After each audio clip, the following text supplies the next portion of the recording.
వరం చారిత్రక నేపథ్యం కలిగిన నగరం. ఇటువంటి రాజమహేంద్రవరంలో ఇవాళ కొత్తగా ఇటీవల డిస్ట్రిక్ట్ హాస్పిటల్ నుంచి జీజీహెచ్గా మార్పు చేయబడిన హాస్పిటల్ విజిట్ కోసం, ఇన్స్పెక్షన్ కోసం రావడం జరిగింది. ఈ సందర్భంగా అనేక రకాల సమస్యలు ఉన్నాయి. ఇక్కడ ఏదో రాజకీయ విమర్శ చేసినట్టు ఉంటుంది, కానీ ఇక్కడికి వచ్చిన తర్వాత లోతుల్లోకి వెళ్తే కానీ ఈ విషయాలు తెలియట్లేదు. ఎన్ని కొరతలు ఉన్నాయి, ఎంత వైద్య సిబ్బంది కొరత ఉంది, డయాగ్నోస్టిక్ ఎక్విప్మెంట్ కొరత ఉంది, అనేక మందికి కొన్ని నెలలుగా జీతాలు రాలేదు, అనేక రకాల సమస్యలు.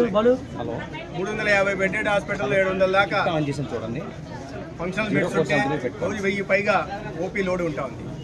దానికి సరిపడా మౌలిక సదుపాయాల కల్పన చేయాలనే ఆలోచన గతంలో ప్రభుత్వానికి వచ్చినట్టు లేదు. కొన్ని సంవత్సరాలుగా ఆసుపత్రి భవనం అలాగే ఉండిపోయింది. 5 సంవత్సరాల సమయం సరిపోయినట్టు లేదు. ఎప్పుడు బాగా ఉండడం, గొప్పలు చెప్పుకోవడం, జీరో వేకెన్సీ పాలసీని తీసుకొచ్చాం. ఈ రాష్ట్రంలో వైద్య సిబ్బంది కొరత లేదు, అనుబంధ సిబ్బంది కొరత అసలే లేదు అని వింటూ ఉంటే నిజమే అనుకున్నాను నేను. ఇవాళ ఒక ఉదాహరణ చెప్తున్నా. ఇదే ప్రతిష్టాత్మకమైన రాజమహేంద్రవరం జీజీహెచ్లో 304 డాక్టర్ వైద్య సిబ్బంది ఉండాల్సి ఉంటే 180 మంది మాత్రమే ఉన్నారు. అంటే దాన్ని బట్టి ఎంత కొరత చూసుకోండి. 124 మంది సిబ్బంది కొరత ఉంది.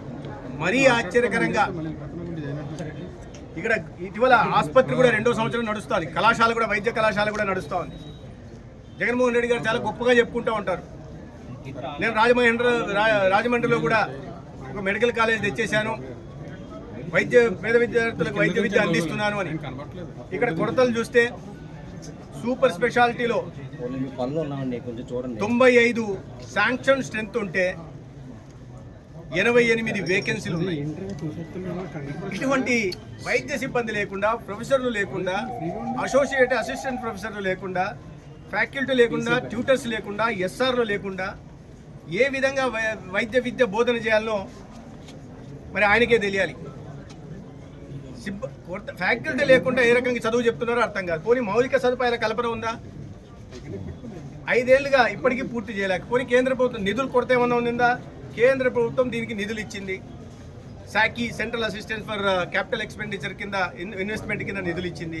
రాష్ట్రం నుంచి కాస్త పాటా కలిపి పూర్తి చేయాల్సిన బాధ్యత అంత బాధ్యతారాహిత్యంగా ఉంటూ ఇవాళ ప్రతిరోజు ప్రభుత్వం మారిన రోజు నుంచి గౌరవ ముఖ్యమంత్రి గారిని టార్గెట్గా చేసుకుని ఆరోగ్య రంగంలో ఆయన ఏందో విప్లవాత్మక మార్పులు తీసుకొచ్చాను, ఈ ప్రభుత్వం వచ్చిన తర్వాత భ్రష్టు పట్టించే ప్రయత్నం చేస్తా ఉంది. ఇదేనా 304 మందికి దగ్గర 60% భర్తీలు చేయకపోవడమేనా మీరు చెప్తున్న విప్లవాత్మకమైన మార్పులు? 95 మంది సూపర్ స్పెషాలిటీ వైద్యులు ఉండాల్సిన చోట 7 మందిని మాత్రమే నియమించి 88 మంది ఖాళీలు పెట్టడమేనా మీరు చెప్తున్న విప్లవాత్మకమైన మార్పులు? మౌలిక సదుపాయాల కల్పన చేయకుండా, విద్యార్థులకు బోధించడానికి సిబ్బంది లేకుండా, వైద్య సిబ్బంది లేకుండా, ప్రొఫెసర్లు లేకుండా వాళ్ళ మానాన్ని వాళ్ళకి దారికి వదిలేసి వాళ్ళ జీవితంతో ఆడుకోవడమేనా మీరు చెప్పిన విప్లవాత్మకమైన మార్పులు? మౌలిక సదుపాయాల కల్పన చేయకుండా, అమ్మాయిలు ఉండడానికి హాస్టళ్ల నిర్మాణం చేయకుండా, టాయిలెట్లు కట్టకుండా వాళ్ళు ఏ రకంగా చదువుకోవాలి? ఇదేనా మీరు చెప్తున్న విప్లవాత్మకమైన మార్పులు? జగన్మోహన్ రెడ్డి గారు సమాధానం చెప్పాల్సి ఉంది. ఆయన సమాధానం చెప్పకుండా ఎక్కడో ఇంట్లో కూర్చొని, బెంగళూరులో కూర్చొని అప్పుడప్పుడు విహారయాత్రకు వచ్చినట్టుగా ఇక్కడ రావడం, చేతులు ఊపడం, లేదా నేరస్తుల్ని పరామర్శించడానికి జైలుకు వెళ్ళడం తప్ప ఆయన చేస్తున్నది ఏంటి? ఇంకా నిర్మాణాత్మకమైన విమర్శ చేస్తే మేము అర్థం చేసుకుంటాం. మీరు 5 సంవత్సరాల్లో చేయలేని పనిని నెల రోజుల్లో మేము చేసి చూపించాలా అని కోరుకోవడం ఎంత అనైతికమో, ఎంత పొరపాటు అనే విషయాన్ని కూడా ఆయన అర్థం చేసుకోలేకున్నాడు. మీరు చేసిన తప్పుల్ని మా మీద నెట్టే ప్రయత్నం చేస్తున్నారు. ఇవాళ 2500 కోట్ల అప్పు వైద్య సేవలో వాళ్ళు పెట్టి మీరు ఇంకా కట్టలేదు అంటున్నారు. వస్తూనే మొదటి 2 నెలల్లోనే 652 కోట్లు కట్టాం. హాస్పిటల్ వాళ్ళని పిలిచి ఏనాడు కలవలేదు. పొలిటికల్ లీడర్షిప్ కలిసేవాళ్ళు కాదు. ప్రైవేట్ హాస్పిటల్, ఆరోగ్యశ్రీ వైద్య సేవలను అందించే వాళ్ళని ఇవాళ మేము వచ్చి, మా ప్రభుత్వం వచ్చి, ముఖ్యమంత్రి గారు వెంటనే వాళ్ళకు నిధులు మంజూరు చేసి 2 నెలల్లోనే చెల్లింపులు చేస్తామంటే ఇవాళ విమర్శలు చేస్తూ ఉన్నారు.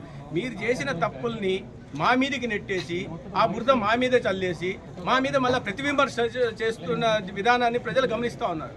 ఇటువంటి బాధ్యతారాహిత్యంగా వ్యవహరించారు బట్టే, నిర్లక్ష్య వైఖరిని వహించారు కాబట్టే మీరు ప్రజలు అటువంటి తీర్పు ఇచ్చారు. ఆ విషయాన్ని అర్థం చేసుకొని ఇప్పటికైనా బుద్ధి తెచ్చుకొని బాధ్యతారాహిత్యంగా ఉంటూ బాధ్యతాయుతంగా పనిచేస్తూ మీరు ప్రజలకు వాస్తవాలు తెలియజెప్పండి. తప్పులుంటే చెప్పండి, మీ పత్రిక ద్వారా చెప్పండి, లేదా అసెంబ్లీకి రండి మాట్లాడండి, లేదా ప్రెస్ కాన్ఫరెన్స్ ద్వారా మీరు చెప్పండి, మీ పార్టీ నాయకులు చెప్పండి, జగన్మోహన్ రెడ్డి గారు వచ్చి చెప్పండి. ఏదో హిట్ అండ్ రన్ కేసులాగా అబద్ధాలు చెప్పడం, బురద జల్లడం, పారిపోవడం ఇది సరైన పద్ధతి కాదు. మీరు రండి, ప్రతి దాని మీద చర్చ. ఇవాళ మెడికల్ కాలేజీల మీద చర్చ చేస్తున్నారు, గౌరవ ముఖ్యమంత్రి గారిని టార్గెట్ చేసి మాట్లాడుతున్నారు. మీరు రండి, మీరు ముఖ్యమంత్రి గారు వచ్చినా, లేదా గతంలో వైద్య శాఖ మంత్రులుగా పనిచేసిన వాళ్ళు వచ్చినా మీరు సవివరంగా దీని మీద చర్చకు మేము సిద్ధంగా ఉన్నాం. మీ కాలంలో ఏం జరిగింది, మేము వచ్చినప్పటి నుంచి ఏం చేశాం, ఈ పొరపాట్లకి, ఈ కొరతలకి, ఈ గ్యాప్స్కి, ఈ డెఫిషియన్సీకి కారణం ఎవరో మేము ఆధారాలతో సహా చూపించడానికి సిద్ధంగా ఉన్నాం. ధైర్యం ఉంటే ఈ చర్చకు రావాల్సిందిగా నేను హోదా లేని ప్రతిపక్ష నాయకుడు అయిన జగన్మోహన్ రెడ్డి గారిని ఇవాళ బహిరంగ సవాల్ ఇస్తున్నాను.